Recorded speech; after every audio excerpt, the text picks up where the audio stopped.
Hello, welcome back to another edition of the I'm Always Right Sports Podcast. I'm your host, as always, the Mouth of Michigan, Rob Dyke. With me, as always, my co-host, the Merkzone, Mike Merkel. Against my will. And the whale man, Kyle Budznowski. Looking good. He's got the spiffy shirt. I like it. I like it. All right, guys, we have so much to go over today. We are doing something a little bit different. What is happening? What's going on today? I'm trying to show him. What is happening? I'm trying to show him the Battlehawks future quarterback. It's okay. We don't need to see that right now. We can talk about XFL when the time comes. Don't get the people all excited, all right? They're still reeling over the fact that we chose them as the team, okay? We're going to need to replace the Lions helmet with the Battlehawk helmet. We should see if we can order one of those. But today, guys, we're doing something a little bit different today. We are, instead of 5 show topics today, we've got 6 because of everything going on in the sports world. We're going to open up talking about the national championship fallout, and that's why Mike is sitting here depressed, upset.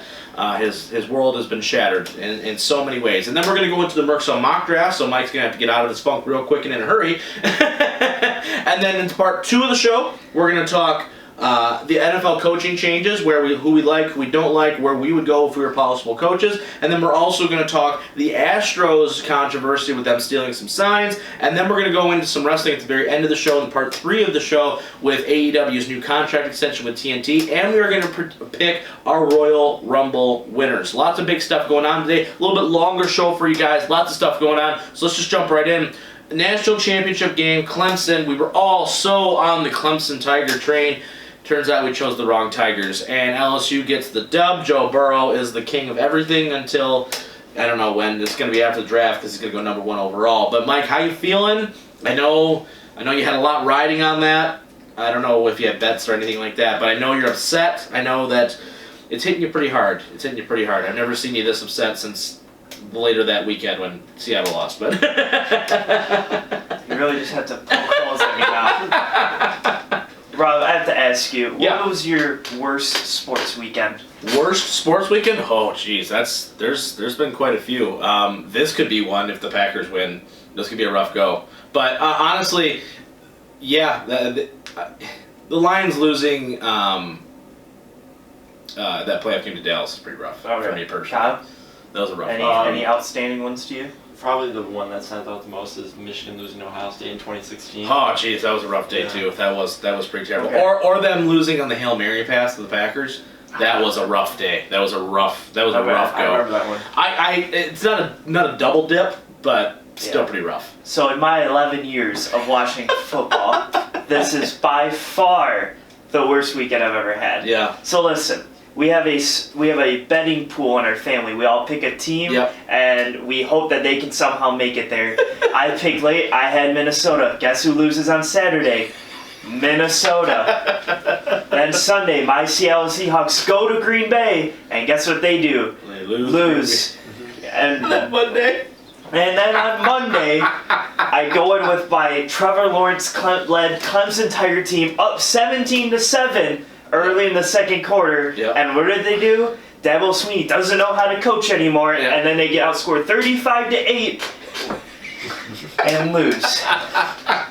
So yes, Rob, I had the worst sports weekend I think I've ever had in my entire life. To be fair, I was in the train with you because I didn't want Green Bay to win. I didn't really care about the Minnesota game necessarily, but my Houston Texans, the team that I chose, blew a 24-point lead to the Chiefs, so that was a rough go too.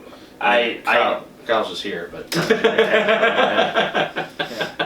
but point taken though, right? Yeah, rough weekend for you specifically, but the national championship game, this is a weird one for me because I think Clemson, you saw early on, I think Clemson was like, we're going to push the pace. They did exactly the opposite of what they did against Ohio State, where it was like, oh, let's just kind of just sit around and see what happens. Instead, they kind of pushed the pace a little bit early on, and they pinned LSU back the first couple drives in the first quarter. But I think that the turning point, I think, at least for me, was that last LSU touchdown before the half, where I went, oh boy, it was like a 17-point swing like that, and I was like, oh, this game's over. And then it just got progressively worse as time went on. Does this do anything for you to shake your confidence at all in Trevor Lawrence as the guy? I mean, because theoretically he'll be the number 1 pick next year, more than likely, unless he completely falls off the face of the earth.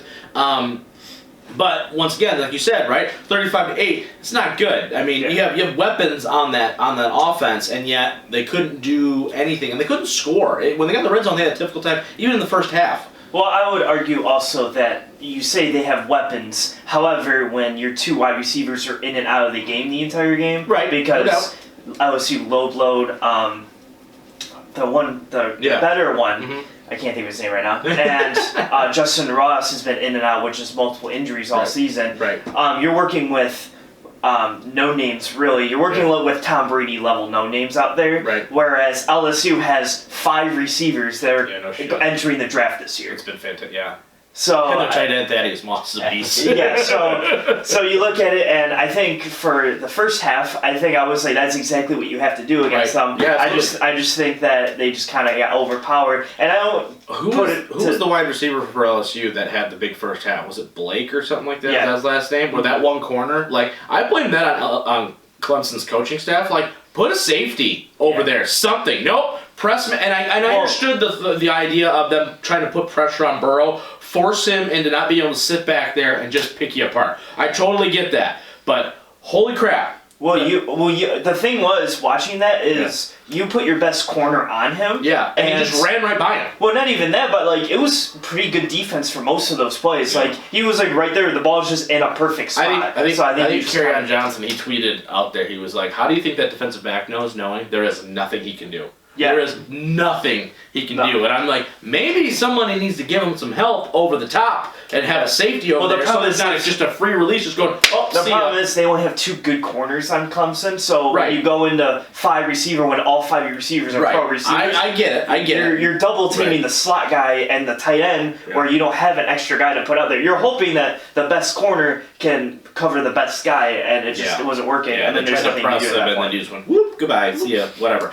Now I'm going to ask you, Kyle, Joe Burrow, right, has greatest season ever, literally. You know, Heisman, national championship, a gazillion and 5 touchdowns, right? He's going to be the first pick in the draft. If you are Cincinnati right now, how ecstatic are you that Burrow played as well as he did? And part 2 of that would be, is there any flaw in Joe Burrow's game that you see? Based off watching, especially these 2 games, right? Against Oklahoma, where obviously the defense is terrible, but still they blew them up by 1,000,000. And then against a Clemson team that hadn't lost in 2 years. I mean, I don't see a flaw specifically in this game, but I'm saying, like you say, you get drafted by Cincinnati, and you're going to be put in a situation where you're going to be pressured constantly, and your receivers aren't that great. I've seen him throw like great passes, but how great will those passes be when you actually have pro corners on your pro receivers, or like you have like AJ Green, but who are not that good. Well, he's only going to be available for 4 games because he's hurt all the time. Yeah, he's hurt a lot. So like. I'm just going to be watching specifically like how his transition will be and how he'll be able to take the collegiate play into the NFL play. Would you, as we kind of bleed a little bit into the mock draft stuff here in a second, is there any chance, and I'll ask both of you guys, is there any chance at all that you would not take Joe Burrow first if you're Cincinnati? Like, is there any circumstance where you're going, okay, no, I'd rather have Tua, or I'd rather have Chase Young or anything like that, or is he like the consensus for you? Like, if you're Cincinnati, you're Zach Taylor, who's an offensive-minded head coach, you don't have a true quarterback right now because you don't know what Dalton's going to do. He wants out, right? Is he the guy, or do you just take the best overall talent, which could be Chase Young? I think LSU really helped Joe Burrow's case and really helped Cincinnati's case. I think Cincinnati's like, he's the number 1 pick, and even if they're wrong, even if he's not the best quarterback, you can look back and go, everyone in the world thought he was. Absolutely. So it's not like you can go back. It's not like they take Herbert and Joe Burrow turns out to be the greatest thing since and then everyone's like, Herbert everyone's like, jack squat. Yeah, everyone's like, well, you really just missed on that, and everyone dogs you for it. If you take Joe Burrow and he's not good, it's like, we did our best. We took the best player out there that we thought could help our team, and if he doesn't do that, you can't like dog him for it. Right. Yeah. So it really helped. That performance really helped. So you think that, like, do you think he's the best prospect in the draft right now? Yeah, I can't say he's not. Right. But I wouldn't be shocked if he's not successful either, because that's always the case, right? Number 1 pick, going to the worst team in the league theoretically, right? I think he would benefit hell of a lot more if, like, Miami did something and tried to trade up and go get him, because Miami's got so much ammunition and so many draft picks over such a long period of time where they're going to be terrible, but at least you go in thinking, okay, but there's, like, building blocks that they're going to use in the future, whereas Cincinnati, you're like, oh, yeah, well, they were just bad because they're bad. Cincinnati went, no, we're going to be bad on purpose. You know what I mean? I think there's a little bit of a difference there, almost. You know what I mean? Kyle, is Joe definitely your number one pick if you're Cincinnati? Yeah. Yeah, that's I'm pretty much with you. So leading up to that now, let's just shift right into the mock draft. Oh, one more thing too, just as a quick preview for next season. Is Clemson your favorite to win the national title next year? Absolutely. Trevor Lawrence goes on a massive tear. Absolutely. Yeah. I don't think there's any team. ETN's coming back, which is good. What? Isn't ETN coming back? Yeah, he's coming back for senior year. That's going to be huge for him. I don't think there's a team, and they're already the odds-on favorite, but I don't think there's a probably team. them in Ohio State. Yeah, because they both have returning quarterbacks. Right. Because I think Alabama, you're working on a new guy. Oklahoma, you're working on a new guy. Trevor Lawrence has been the best quarterback, arguably in college football for the last 2 years, without this Burrow explosion in the second half. Right. Now he's not going to be there, so LSU probably won't be up there anymore. No. So They're losing everybody. you have so the experience. You have a lot of guys returning, and this is like the year where you're like, all right, you thought they decimated a weak ACC this year. Oh, it's gonna be disgusting. It's gonna be disgusting next year. Absolutely. Is Clemson your favorite to win the national title next year? Yeah, I mean, I think it's them in Ohio State, and it's not even. I think it's Clemson and Ohio State. You can say 1A, 1B, depending on who leaves from Ohio State, but it's those two teams, and then everybody else. It's not even. It's those two. Alabama will probably get it because LSU will fall off a cliff. Right. Exactly. And Oregon will probably win the Pac-12 next year. Yeah. And they'll probably or Oklahoma. Right, it's going to be very interesting to see that dynamic because I think there's a clear-cut 1 and 2. And everybody else is like, well, we're just going to try to get there and lose. Yeah. It's basically like in my opinion. I could be completely wrong and injuries happen and all that good stuff, but I don't see anybody coming close to either one of those two teams. All right, let's just jump right in, though, to another edition of the Merkzone mock draft, as we've explained the past couple weeks. If you haven't... Excuse me. If you don't know what the Merkzone mock draft is, Mike finds a new mock draft every single week leading up to the week of the draft, and we diagnose basically who the Lions pick, first 5 or 10 picks, any highlighted people. We're really going to start delving deep into the draft as the weeks go on, as the combine and all that stuff happens, because as Lions fans, that's what we do, because it's basically our Super Bowl. So we're going to have to be excited for something, so might as well be a shiny new player. But, all right, Mike, so let's go ahead and tell me where this draft is from. How big is this draft? Is it 1, 2 round, 3 round? This is from NFL.com, and we're doing 3 rounds. 3 rounds. Okay, cool. All right. Anybody specifically who wrote this, or is it like no? It's just like the collaboration of all the experts, like 7 people, all trying to chip in on this, I guess. Great. Any suggestion by Bucky Brooks, I immediately say is false because he's an idiot. Well, but it's fine. I know. I'm just saying. All right. So let's just go right in. I don't believe there are any trades, so we're going straight up. Straight through. Through. Yeah. All right. Number 1, Cincinnati will take Kyle. Joe Burrow. He says 2, I'd slap him. Just to be like, I just want to see what happens. Yeah, it's Joe, right? It is Joe Burrow. Okay, yeah, right. No change there. Yep. Washington Redskins at number 2 will pick Kyle. Jason. Yep. They do pick Jason too. I feel like the top 2 will never change. Yeah, I don't unless something happens. Yeah, or someone gets hurt. Right. So now we are at number 3. The Detroit Lions will pick Rob. Now, here's something funny that I've been thinking about, right? I think they're going to say it's Okudah, right? Yeah. I think that's who they're going to say. But watching Simmons from Clemson these past 2 games, in the perfect world, they trade down and probably get him a little bit. But that's a top 5 talent right there. And I don't know how many people would be thrilled the Lions took another linebacker in the first round, especially that high. But holy crap, that dude is awesome. He is a beast. Tank. That is a playmaker. I distinctly remember watching him in that first half of that national championship game and was actively astounded by how fast and how quick he was in every play. He was in every single play in some way, shape, or form. Yes. I was absolutely blown away. And I feel like he's a bigger dude. He fits the Matt Patricia defensive scheme. So I'm telling you right now, guys, that's a guy you need to start looking at. Especially at the combine, he runs a fast 40, and he benches 20 reps, that's 225. That's going to be a guy that everyone's going to be looking at and going, holy crap, because I think he goes number 4 to the Giants. I'm going to say Okudah, but that's somebody that if you're a Lions fan, you need to pay attention to because that guy's a beast. Kyle? Jeff Okudah. It is Jeff Okudah. Yeah. Just for retrospect, he goes Isaiah Simmons will go number 9 to Jacksonville. See that's a ridiculous because they just got the guy from Kentucky last year, Josh Allen, right? They've got Miles Jack still there, right? I think that's too low, honestly. I think the Giants, 100%, unless they take a wide receiver, I think the Giants would be a perfect place for them. Mm-hmm. You know what I mean? That coaching staff, that guy's got the new guy, Joe Judge, which we're going to talk about later on in the show.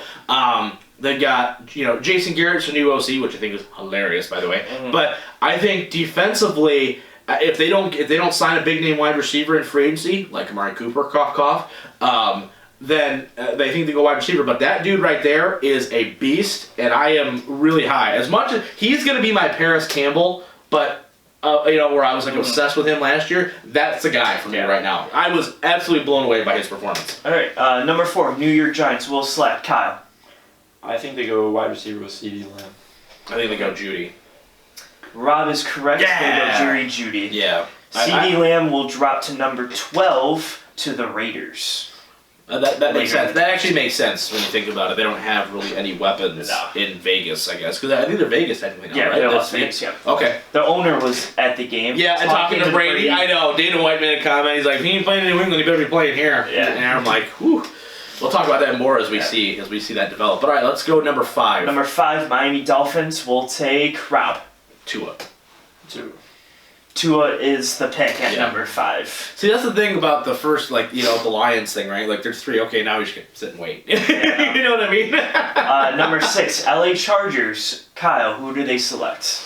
I think the Chargers are going to pick Isaiah Simmons, as you were talking about. Yeah. Well, he already said that they're in this draft. He's already going. He's already going. He's going number 9. Yeah, he's going 9. I told you that as a right. In this draft, I mean, that's not a bad pick though either. I think they're going to go quarterback, especially because I know there's some rumors about Brady going to LA as well, which I don't think is happening. By the way. I don't think it benefits him. They have weapons already there, but I think they're going to try to move on from Phillip. And because they have as many weapons as you, Keenan Allen, Mike Williams, you've got some pieces. Who's their tight end? Hunter Henry, right? They're all going to free agency this year. Are they really? All of them? Yep. Holy crap! All right. Well, either way, sign them all. Right. So I would think quarterback would probably be where they go. I think they could go Herbert. They go Derek Brown too, I guess, but I don't think that's where they're going to go. They do go Justin Herbert at number 6. Right.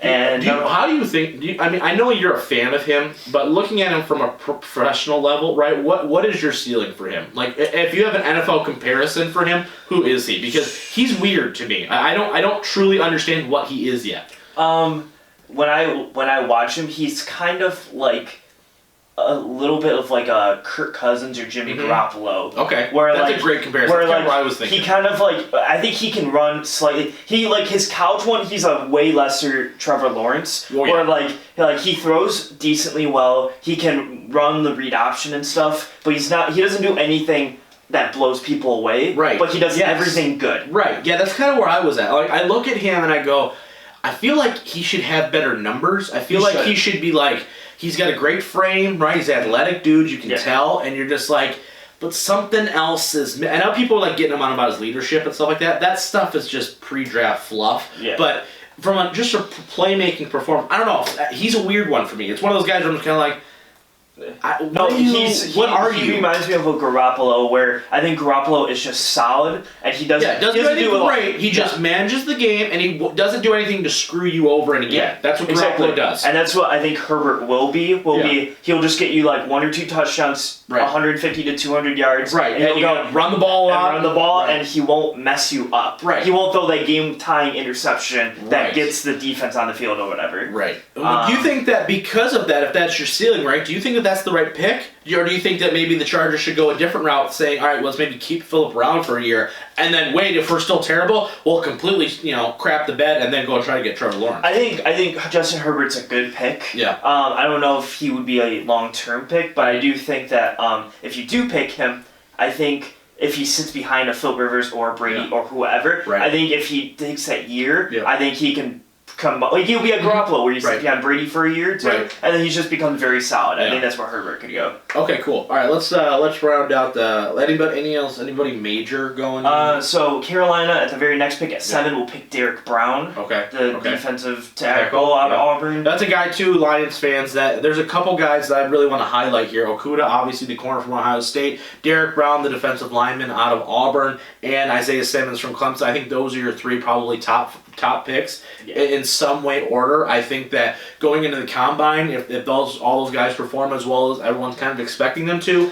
I would say those are probably the 3 picks. Obviously, too, these are fun because I want to go back, and we'll have to remind ourselves of this, is when free agency hits and some of those spots are kind of filled, how the board changes, right? If you go back and listen to our previous shows last year where it was like, okay, it's going to be a pass rusher. It was always a pass rusher, right? And then they took Hawkinson, where people finally at the very end started maybe saying it could be him, right? So it's very interesting to see kind of where they're falling right now, because it could completely change after free agency frenzy. Here are 2 interesting picks. Late in the first round, New England would take Jake Fromm, quarterback out of Georgia. Wow, that is a power Belichick move. I like Jake Fromm. Jake Fromm to me is another guy, not a great blow away arm kind of guy, but once again another guy who's just like, you know what, Sony Michel's there. I got okay wide receivers. If they could give him some more weapons, I think he'd be a good pick. And T. Higgins, wide receiver out of Clemson, goes to Green Bay. No, I hate Green Bay. So but that's just that's very expected because you're going to take a wide receiver. Oh, they need a wide receiver number 2 for sure. Absolutely. I think they tried to do everything they could with their defense. So I don't know. This for me feels like a Packers win now. Kind of mode. This year, it's like this. Yeah, like you got a small window here, but anyway, let's go. So we are heading into the second round. Okay. So number 33, Cincinnati will take Solomon Kinley, a guard out of Georgia. Okay. One of the better guards in the draft. Yeah, for sure. And number 34, Indianapolis quarterback.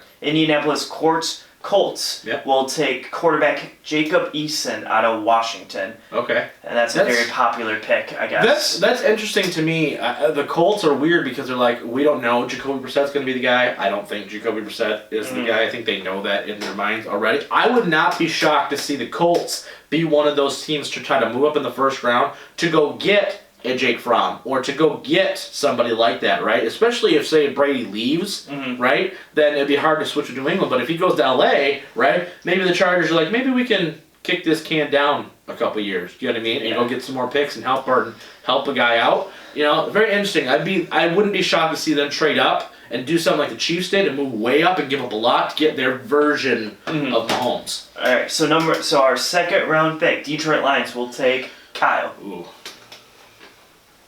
I don't know. I thought that's the 3rd pick. No kidding, right? I think, depending on what they do in free agency, I still think they stay. I think there's a multitude of ways. I mean, is it offensive or defensive side of the ball? It's an offensive guy. It's an offensive guy? Yes. All right, then I'm going to say it's a lineman of some sort, if I had to guess. They're not going to take a tight end. They have way too much invested in tight end. If they take a tight end, I'm going to be pissed. Okay. I guess it could be a wide receiver, theoretically, just based off of the fact Amendola's 1-year deal. They don't know how much they're going to keep Marvin. Obviously, I would expect they're going to extend Galladay, but after that, you don't got a lot at wide receiver. I guess now that I say that, they're going to take a wide receiver, aren't they? Okay. Kyle, do you have any ideas? I'll give you another hint. He plays in the Big Ten. Oh, jeez. At what position? Well, I'm not gonna. That's like it's a skill. They're taking Shea Patterson. It's a skill position Big Ten player. Skill position. Is it that Olave guy? Is he available? Did he declare yet? Is it Rondell Moore? No. Is it Dobbins? Tell me it's Dobbins. Nope. Oh man, I honestly, if they took Dobbins, I'd be like, you know what? I'm a little upset they took a running back again, but that guy's a beast. Well, you're right at the position. Their pick would be Jonathan Taylor, Wisconsin running back. Oh wow, really? Where's Dobbins go? He goes 2 picks later to the Chargers. Yeah, see, no, I want Dobbins. I'd rather have Dobbins. Name me a Wisconsin running back that has played well since entering the draft. They all were good. Remember Monty Bell? Remember him? He got drafted by Denver, and he was supposed to be, he had 2,000 rushing yards a year. He was terrible. Melvin Gordon, what has he had? 1 good season? And he's going to be a free agent next year? Screw that, dude. Give me Dobbins every way, all day. All right, let's just go right to the Lions' third-round pick. Okay. Just tell me, because I don't know. I haven't done enough research yet. I really delve in right before combine time. Is when I'm. So they will pick at number 67 in the third round, and they pick Troy Dye, linebacker out of Oregon. Yeah, no, I think.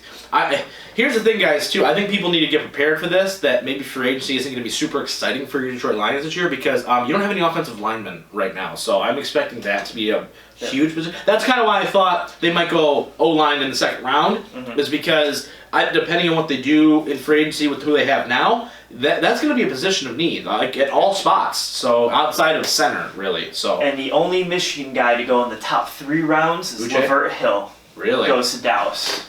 Yeah, that's a Dallas pick. Yeah. Press guy. Dirty Blues. Yeah. Right? Yeah, just get the whole Michigan secondary. All right, that's going to be it for part 1. We're doing 3 parts today, guys. It's going to be the part after the break. We're going to talk NFL coaching changes, and then we're also going to talk the Astros stealing signals, and then in part 3, we're going to be talking some wrestling. So stick around. We will be right back.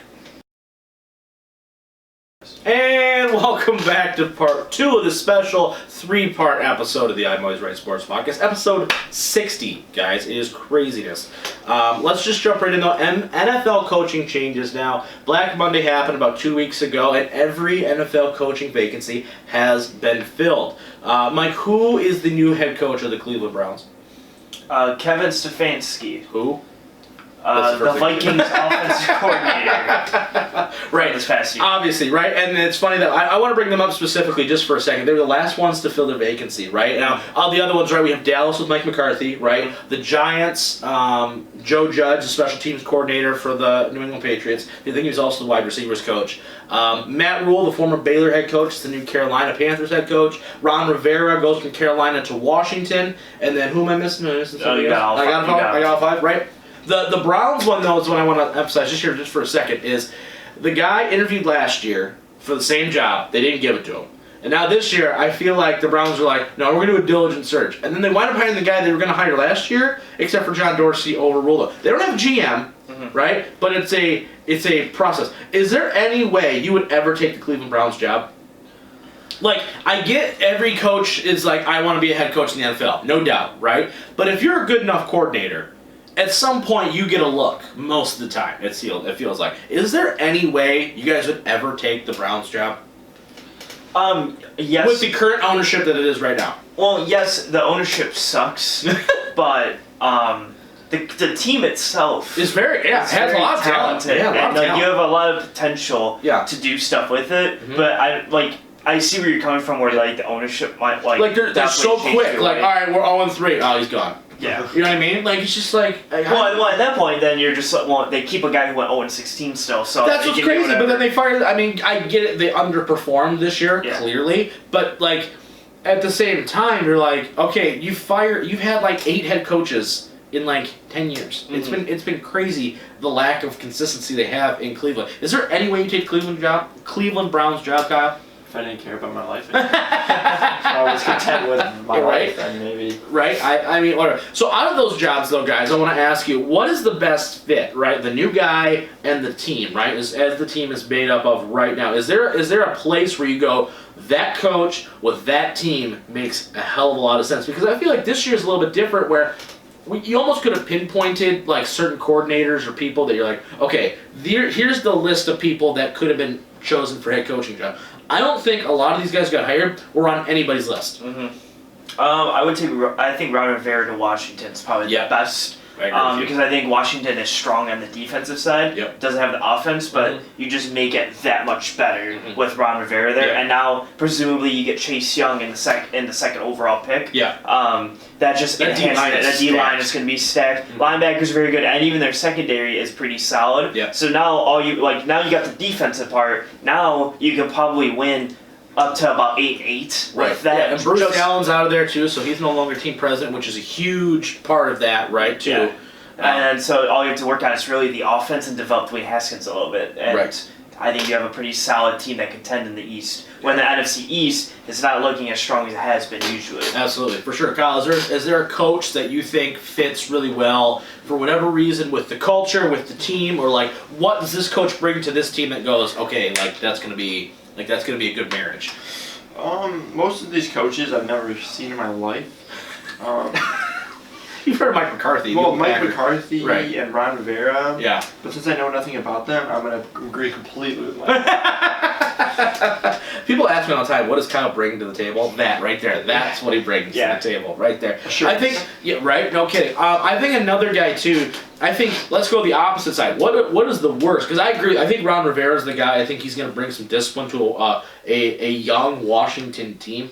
I think the Joe Judge thing is yet to be seen. I think everyone's trying to replicate the Patriots formula. I get it. The Matt Rule thing, I'm not going to write off completely just because, it's kind of like you don't know really what's going to happen.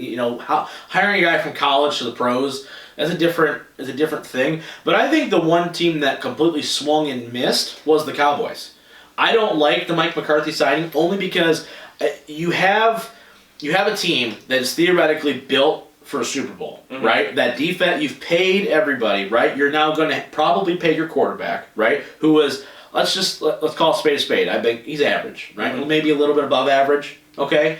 You don't have a lot of weapons, right, with him because you're not going to be able to probably pay Cooper, right? You don't really have a number two. So with all being said, you didn't pick a guy. You chose a guy that you think has a lot of head coaching experience, so that can theoretically get you over the top of the mountain, right? But at the same time, you're bringing in another recycled coach with an antiquated offensive system. Clearly, but why else did he had Aaron Rodgers, and they missed the playoffs for 2 straight years. So something there was not working. So you bring in a guy that you think is going to do what for you. I just think that the Cowboys needed to bring in somebody that was going to kind of change the culture and change the mindset a little bit. And I think they went super, super safe. I don't know how you feel about it, but I just feel like, is there a team that you think more missed completely on somebody? I just don't know about Joe Judge at all. So I think that was a shocker. I went, who the hell is this? I know. I think you could have gotten a better coach in New York. Yeah, is kind of my thing. Would you have rather taken Jason Garrett as your head coach instead of your OC? Would you have hired Jason Garrett if you were the Giants? No, only because you've seen what he can do. At least Joe Judge is a fresh face. Yeah. So if it starts working out great, you're like, see, that's what we did. Right. And if it doesn't work out, then you just kind of let him go after a couple years, and you can do the process over again. Exactly. So I think it's like you just don't know. It could turn out where we're talking about in a year from now being, wow, they're 12-4 and one of the best teams in the league, or they're 3-13. It's like, why did they sign this guy? Right, exactly. Kyle, is there a guy that you just don't understand where they're getting this intel from? What makes you? I know. Kyle's like, well, I don't know any of these people, so I'm going to go with none of them. They're all great hires. No. From my analysis and listening to my fellow peers, I am going to agree with Michael saying not again for the Joe Judge, but not because I like Michael. I actually do have known some stuff about the hire, and I feel like there's more chances of this going bad than good. I know it's something new, and maybe he can just be like, yeah, we're changing everything about the culture. Our players are getting up at 3 a.m. and practicing 74 hours a day, and yada yada yada. Right. But I just feel like, especially with Jason Garrett, I would have taken him as my head coach. I just feel like he needed a new situation over the OC over Judge, but that's just a me thing. Yeah. Well, I think Garrett's a better hire at the OC because I don't think he knows how to do defense at all, which you saw this last year when they go 8-8. Oh, and Ron Marinelli is still quote unquote your defensive coordinator. I'm sorry, but base Tampa 2 don't work no more. No, that's what I'm saying. Where if you're just focusing on the offense, the offense was explosive. Yeah, Dak Prescott threw they kept Kellen Moore in the Dallas. They kept Kellen Moore. Yeah, so I mean, signing him at the OC and Joe Judge at the head coach, you can realistically, if he's not performing, you can kick him out and just move Garrett to the head coach. Right. That has to be a thing. I think hiring Garrett in New York allows them to have that guy where you can be like, hey, he's done this before, right? Which is smart. I'm not going to. I think the Carolina one was a little bit weird too. I love that role. I think he's a good coach, right? But you once again, that is a team. You are bringing a non-NFL head coaching experienced guy into a situation where you don't know who your quarterback is going to be. You just lost your best defensive player, and it's not even close. So you have a lot of moving, unknown question mark kind of plays right now, and you were just an average team. You know what I mean? So it's because I don't think who was the backup that played pretty well for them? for Carolina? Who are you talking about? For their quarterback. Who was their guy? Allen, right? Yeah. Is he the guy? Who knows, right? Are they gonna, what do they do with Cam Newton? Are they going to keep him? Is he going to let... You know what I mean? There's a lot of moving pieces there where you just go, I don't know what's going to be. What's your dream job? Out of those 5, right, is there a place that you'd like to go to? All things considered. Ownership, the team makeup, right, your expectation going in, you know, anything like that. Is there a team that you'd be like, yeah, I want to coach that team? Oh, I want to coach the Giants. Yeah, really? Because you get Saquon Barkley, so you have the strong run. Definitive. Yeah. Yes, you got Saquon Barkley, you have Daniel Jones, who's young, and he looks like he has potential to be very good. You only need a wide receiver or 2. Yep. And the defensive side is not as bad as people think. They're kind of throwing games away, kind of. But when they actually go in, they play the Patriots. It's 21-17 at the end. Right. Like it's like we have close battles with some teams. So I think the Giants would be a very good spot to go. I think all these other teams like. I think Washington has a longer time to get there. Absolutely. I think they're playing the long game. the Browns. You just have too much going on, and management's not good. I just personally, I think Dallas is another choice. Yeah. Like objectively, I just wouldn't want to go to Dallas as a personal person. Right. And the Panthers have so many question marks. Right. I think they want to Washington. Yeah, we just laid them out. Well, how about you, Kyle? Is there a team that you would have preferred? Like, if you know you have your call the shots, like you're the best offensive or defensive coordinator in the land. Is there a team that you would have liked to go to out of those 5? I'd probably go to Dallas. Yeah. Because I just want to go to Texas. I think it'd be nice to live there. That's probably what Mike could have slept at Jerry Jones' house like Mike McCarthy did. They fell in love. That's basically what happened. I'm going to agree with you though, Kyle, a little bit. I think Dallas, because they're now the pressure to win now is very high. I mean, they're expected to go compete for a Super Bowl, but knowing you're probably going to pay Dak, right? And you got Zeke, the offensive line is still there. The defense is really the strength of the team, and people don't even realize it's the strength of the team. You got Jalen Smith, you got Merkzone, you have these people, you know what I mean? I think they're probably going to wind up re-signing Byron Jones, I think, if they have the money. But if they don't, right, that's a missing piece. But I think Dallas is a team where it's like, okay, you're built. Now, I like your analysis on the Giants. I honestly wouldn't mind going to Washington just because, yeah, you're playing the long game, but if you have ownership who's willing to be like, listen, we know where we're at, right? Like, I think the Browns think that they should have won the Super Bowl last year. Yeah. I think that's why Kitchens got fired. They're like, well, we got Odell, we got Olivier Vernon, we got all these different big name quote unquote pieces, and yet they didn't win jack squat. So I think they think that they got the quarterback. They think, they've got the wide receivers. They got a good running game. They got a decent offensive line. You've got Myles Garrett and Olivier Vernon and all these people. And who's the corner for them? Denzel Ward. Denzel Ward, thank you. Yeah, right. You've got pieces, right? I think that is a team where you're like, but there's too much dysfunction where I think they want to win now. I think the Washington is going, okay, let's turn this around. Let's build a really great defense, protect our young quarterback. Let's go get him some weapons, make him look good, and I think we're off and running. You know what I mean? So it's an interesting take nonetheless. All right. Let's move away now from the football side of things. Let's go to baseball. We don't do a lot of baseball talk on the show because the Tigers are, just quite frankly, they're terrible. But with that being said, there's some big news going on in the MLB right now. The Astros are being accused. Have they technically been converted or convicted of anything yet? Have they officially? Yeah, the 2017 one is basically the year in question, right? So, their GM gone, our manager gone, Alex Cora, their bench coach from that year from Boston, won a World Series 2 years ago, gone. All these people are getting fired, fines off the wazan. Astros losing their first and second round picks for a few years. A lot of different things. All hard. Yeah, I know. Right, exactly. Like, we're just gonna pay people. It's fine. But a big scandal, honestly, for the whole stealing sign thing. Mike, I'm gonna ask you first. You're kind of an Astro guy. Sure. I think. Sure, why not? Say that. Thoughts on this whole sign stealing thing? Because I've listened to some people. Like on the Pat McAfee show, they had an all-star catcher from the Reds and everything else. He's like, it's been happening forever. Like, everyone steals signs. They always try to do something to get some sort of competitive edge. Do you care? Is this something for you where you're like, oh my gosh, like...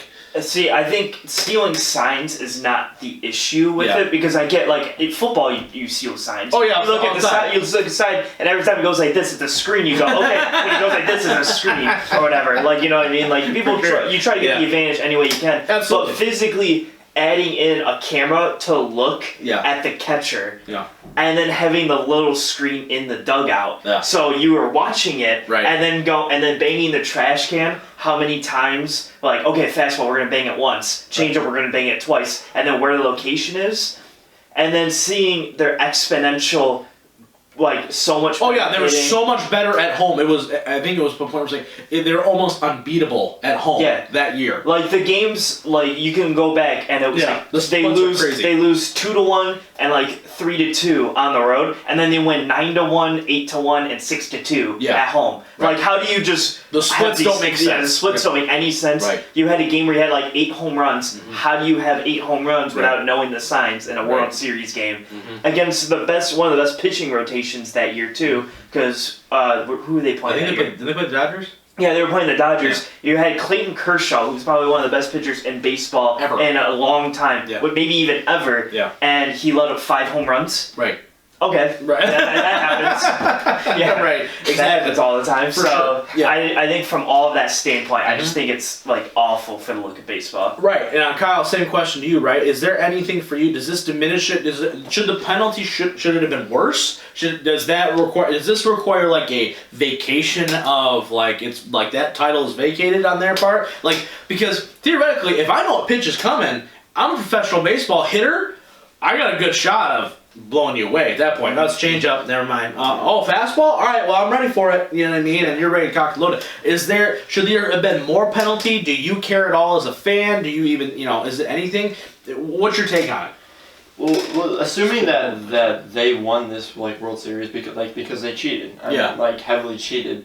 Like I mean, I don't really think the fine or like the penalty really matters, but like as like a fan experience, as like you're there as an Astro fan watching all this happen, like all of like your emotions that you felt during this, they're still real. They still happen when they happen. For sure. And you could take away their title. You could like penalize them all you want, but like those feelings, the winning the championship, the seeing the walk-off home runs, like that still happened. And I'm not really an Astros fan, but if I were an Astros fan, I still would have the enjoyment of knowing that I get to watch them win a World Series. For sure. See, I always equate it, and I was talking to people at work about it, and I said, listen, if the Lions win a Super Bowl and you found out 2 years later that they were videotaping the signs and they knew exactly what every single play was, and that's how they won, would you be okay with it? People were like, yeah, I'll be okay with it because we won a Super Bowl. I'm gonna be the first one to be like, oh, they cheated? Okay, are we still Super Bowl champions though? Yeah. Done. Yeah, exactly. So, no offense, but score. See, those people,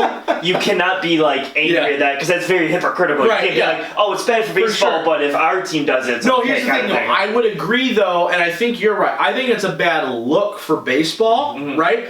As a fan, if I'm just strictly a fan of the Astros and I don't care how they got the job done, the job done, I'm cool. But as if you're just like, I'm still a fan of the NFL, I would not be okay. It does add a blemish, right, to it. But for a team, and I think the Astros are a very good comparison to the Lions because the Astros have never been good until now. So in the same way, if I knew the Lions cheated to win, I'm still like, we still got the ring for it. I got the photos to show it, kind of thing. But I'm also like, now, every time we talk about this, it's going to be about that. It's not about the fact they won. It's now about, well, you wouldn't have won without it. I'm still, as a fan, I'm thrilled. But as a fan of the league, I think it's a really poor look. Because, and especially baseball, and even to the NFL now with your comparison, there's every time you see it, it's just one more thing. Whether it's videotaping somebody, recording practices, going and all this stuff like that. I think you're just hurting the integrity of the game. And everybody already thinks most of the stuff is fixed anyway. So I'm honestly surprised that the NBA hasn't been hit with something more like this. Honestly, see, I was thinking about it. How is there a way to cheat in the NBA?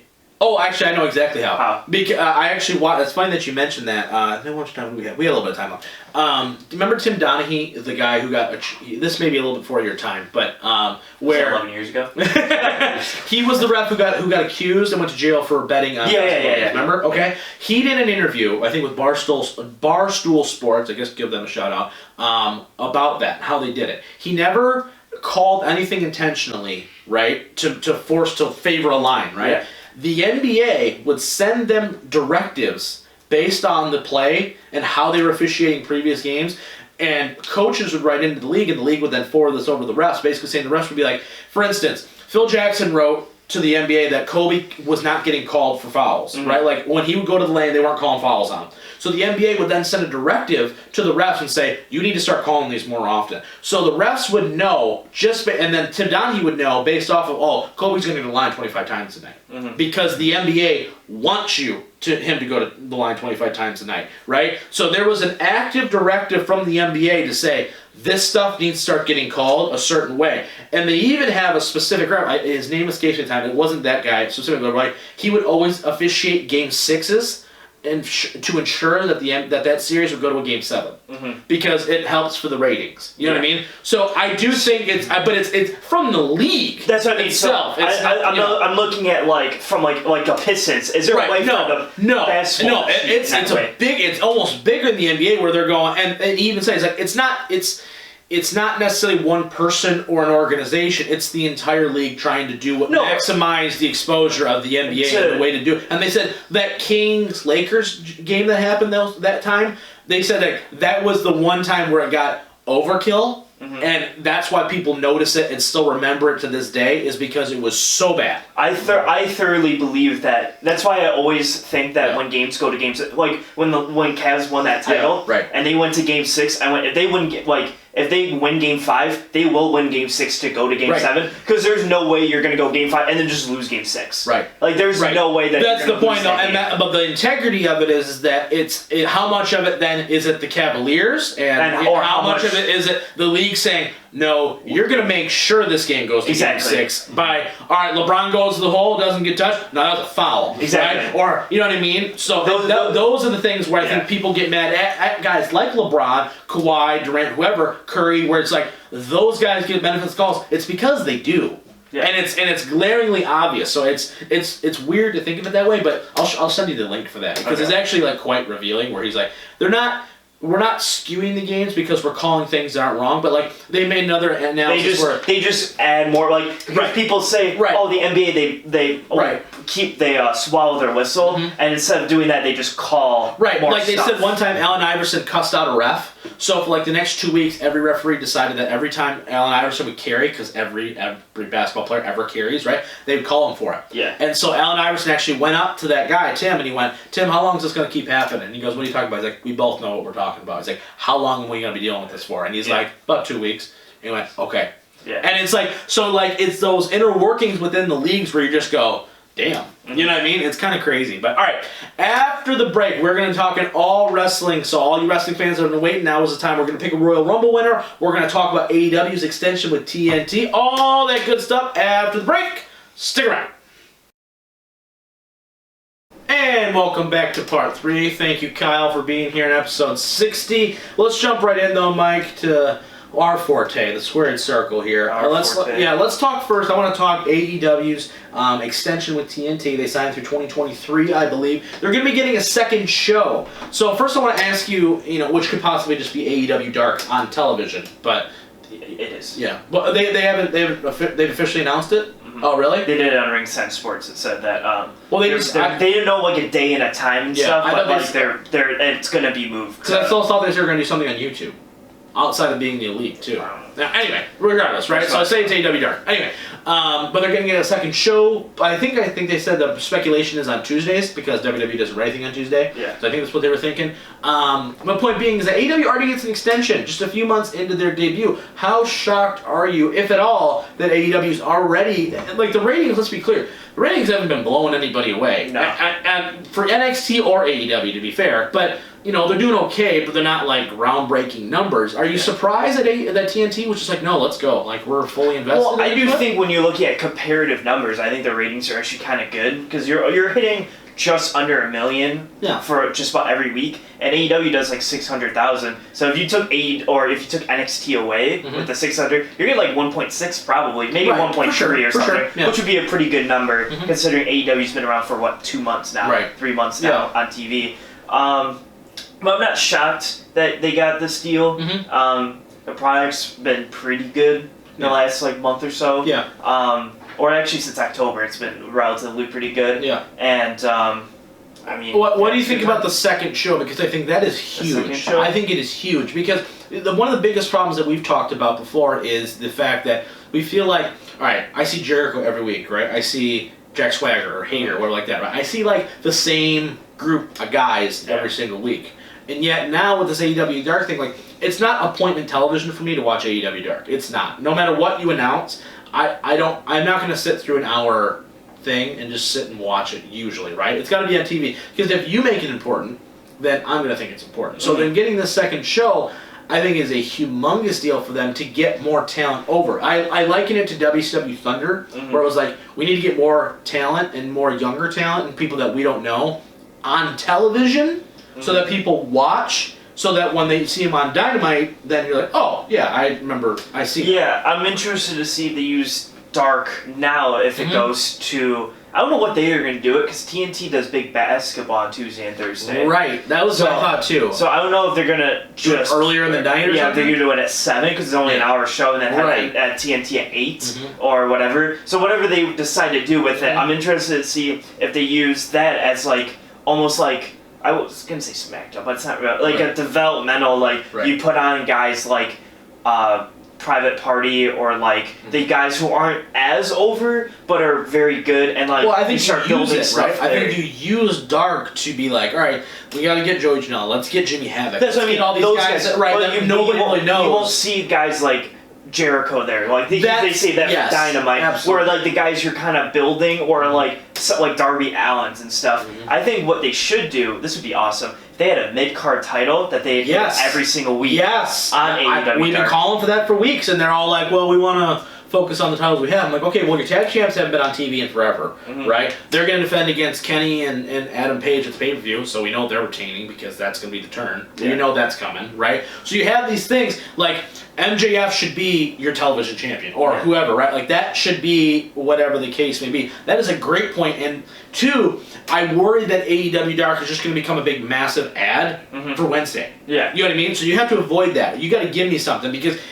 you can either turn one of two ways. You can either look at, like, it can turn into SmackDown, right? SmackDown is a viable second brand for WWE, or it can turn into main event. Remember main event? That's what I mean, like WWE Superstars. Yeah, we don't want superstars. That sucks. Like, no one wants that. You know what I mean? After the first show, no one watches anymore. No. You know, so you don't want that. So it's got to be. You got to have a vision in mind. I'm a little surprised they're getting a second show as quickly, but I think it's extremely necessary because they don't have enough TV time as is to get as many people on television as they need to develop these lower storylines. I get it. Cody MJF, cool. Jericho Moxley, cool. And then I got nothing else. There's no real meat after that. You know what I mean? So it's good that they're getting this show. All right, let's shift now from AEW to the WWE. We've been talking about this. I've been wanting to do this for a while now. That's my favorite time of the year. Royal Rumble season is here. Royal Rumble is next week. We pretty much know most of the participants at this point. I don't think there's many. I think you can guess. They don't announce the NXT guys until probably the day of the show. Right, exactly. But you can, like, hypothetically know who's going to be in it. Right. Now, the interesting caveat in the men's one, and that you probably know of if you watch Raw in the last 3 weeks, is Lesnar comes in at 1, and he's just going to be in the Rumble. Right, yeah, exactly. He's WWE champion, but he's also going to be in the Rumble. And they're not defending the title in the Rumble, he's just in the Rumble. Which I think, honestly, would have been a better way to just get the title off him, is then he gets eliminated, then he doesn't get beat. Exactly. You know what I mean? That would have been a lot better. And then you could have had a coming back storyline or something, exactly. But like, he's going to be in the Rumble. The guy who eliminates him, that's his match against Mania. Exactly. Right. And you can really set that stuff up pretty easily. But you've got some big names, right? Lesnar's going to be there. I know Cain Velasquez has already said he's going to be in the Rumble for whatever reason. So Strowman's going to be in it. Reigns probably going to be in it. Reigns, McIntyre, I think Rollins is going to be in. Reigns already announced, right? So, you got all your major players, right? The women's one, it is what it is. It'll just be a normal one. 10, 10, and 10. Here's the thing. Are you worried about the men's one being a little stale? And I only ask that because I feel like there's only one story arc in it, and it's Lesnar's going to probably run through the field like relatively easily until somebody throws him out. Inevitably throws him out to get the title match with him. Do you think it's going to be like kind of stale in the sense that someone's going to come in and Brock's just going to demolish him. Demolish him and throw him out for some of it? Or do you think there's going to be points where... Because I think there are going to be points where like Rollins, or maybe if Cena comes back, or if some bigger McIntyre like knocks him out, then a couple guys enter, but then Lesnar's going to be like, no, wait, and then throw everyone else out, and then he's going to stand there for a minute and wait. No, I think the way to combat that would be to have a guy like... Because I see what you're saying. Lesnar comes in at 1, all right, now here comes Kurt Hawkins, and he gets... And he just goes right over and waits. Right. I think the best way to combat that would be, okay, Lesnar's 1. All right, Rollins or up face. So Reigns is 2. Maybe. You know what I mean? So you front load the Rumble just a little bit before you get the people in there, right? And then I think Lesnar, as long as his match doesn't wind up being him versus Tyson Fury or him versus Velasquez for the WWE Championship, I'm cool. Yeah. Anybody else he faces, I'm cool. I don't really care who throws him out per se. I'm just saying because I love the Rumble in general. Right. That I don't want remember in 2010 when Punk was just in there for like 10 entries, and he would throw them out and then sit on the mic or whatever, which was cool. But I'm sitting there and I'm like, I want like the ring to fill up, and then I want to. Oh, he's gone. Oh crap, now he's gone. Right. Like I think it's gonna be a lot. Just I think the first maybe 2 or 3 could be like that, where okay, Brock he shows his dominance. All right, and now number 5, it's the big dog. You know what I mean? And runs out there, and Michael Cole ruins it for everybody. But I will say this though, this Rumble is one of the first. I don't know necessarily. I'm sure there's some betting favorites, but I don't know if there's necessarily a favorite. Last year, everybody and their mom knew it was Rollins. It was Rollins' time. Yeah. It was his year, right? Like, that's the thing. For me, I think the favorite going in is McIntyre, in my opinion. He's my pick. Spoiler, I guess. But he is the guy that I think is the next guy to take that shot, you know what I mean, at whatever title it is. Is that different for you? Do you feel like there's a guy, or do you think this is completely open, like the Shinsuke Rumble? I didn't know Shinsuke was going in, right? Like, they totally were like, oh, all right, we're going with Shinsuke Nakamura. Yeah, I had a different thought until that was announced. And now I have because I hate that now because you're putting NXT guys in, but no NXT guy is going to win the Rumble now. No way. No. Not with Lesnar in Not unless they're going to the main roster. Yeah, because my original thought before learning Lesnar was I thought someone like a Ciampa was going to win and challenge for the NXT title, which we talked about off air, and that would be a cool way to really put NXT on the third brand. Like you were like NXT is the NXT Championship means something. Means a lot. But now that Lesnar's in it, now it has to be one of the 20 main roster guys, unless like a Velveteen Dream throws him out, or some guy throws him out from NXT. Right. So it has to be almost a main roster guy now. So now you're looking through the main roster guys. I think there's only a few, unless you get a surprise entrant from like a Cena or something. I think it's really only McIntyre. You could probably look at I think Reigns, but I think he's going to be with the Fiend sooner rather than later. So McIntyre maybe they can't do Rollins back-to-back years. No. That's the thing too, is that you're kind of pigeonholing, or I feel like it has to be a face because, because I think they're building towards a McIntyre turn is really what they're doing. So I think if McIntyre's the guy, right, he eliminates Brock, say, right, and it's him versus Brock for the title, and then you build towards Reigns and the Fiend at Mania. But I think you're in a very difficult spot right now because I don't think there's a specific guy where you can go, yeah, like, is it going to be Baron Corbin? Okay, so they announced all the main roster guys because they have 10 participants to be announced, which are the NXT guys. So you have Reigns, Orton, McIntyre, Ricochet, Mysterio, Styles, Rowan, Corbin, Ziggler, Otis, Tucker, Elias, Aleister Black, Buddy Murphy, Rusev, Lashley, R-Truth, Strowman, and Shinsuke. So out of those 20 or 19 or whatever I just named, and then Brock obviously, and then Brock comes in at number 1. That's in the beginning, but I just didn't name him. I guess I would go Reigns, McIntyre. I mean, that's what I'm saying. Like, theoretically, you could go Styles, but once again, I don't think there's anybody like Ricochet winning doesn't do it for me. No, Aleister Black. That's what I'm saying. Aleister Black, you could maybe push, right? You know what I mean? Like, I don't think there's a guy on that list right now. Like, I don't think it's Orton or anything like that. Like, they need to create a new star here. It can't be a previous star. You know what I mean? So it needs to be I'm gonna put it this way: if Lesnar wins this Royal Rumble, I am gonna be so pissed. Yeah, because of what do you do? Like, they have wasted several years now with Rollins. I think last year winning the Rumble, I think I was cool with that. Like, I thought the Rumble was fine, but I think they ruined the Shinsuke one. Because he didn't win the title, right? I think, and the same thing with the Money in the Banks. They have not used these moments to build a new star. Remember when like Batista won the Rumble, like his first time, the time that you actually should have won, right? Yeah. Everyone's like, all right, like, we're ready. Batista, Triple H, let's go. You know what I mean? Like,